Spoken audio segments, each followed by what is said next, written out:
ఇక నిన్నమన్నా అది చేయలే ఇది అలా 10 ఏళ్ళు చేయనోడు ఉన్నదంతా అమ్ముకొని తుడిచిపెట్టుకపోయినోడు 7 లక్షల కోట్ల రూపాయల అప్పు తెచ్చి నెత్తి మీద పెట్టి దివాలా తీపిచ్చండి సంసారం.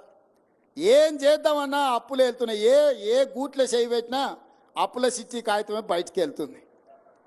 పొద్దున్న లేస్తే పకిరోడు మన ఇంటికానే ఉంటుండు, పటాన్ మన ఇంటికానే ఉంటుండు. నువ్వు బాకీ ఉన్నావు, అప్పు కడతావా లేదా అని.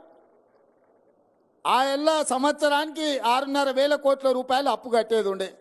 ఇవాళ ఈ మొనగాడు చేసిన పనికి నెల 1వ తారీఖు నాడు, ప్రతి నెల 1వ తారీఖు నాడు 7,000 కోట్ల రూపాయలు మిత్తి కడుతున్నాం నేను మా బట్టి విక్రమార్క.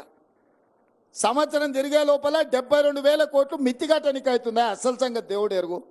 ఇది పరిస్థితి. ఎందుకు ఇవన్నీ చెప్తున్నా అంటే మీకు అన్ని లెక్కలు తెలవాలి. ఇవాళ సంసారము అప్పుల పాలైంది. ఈ అప్పుల పాలైన సంసారాన్ని ఒకటొక్కటిగా జర సర్దిద్దుకుంటూ వస్తున్నా.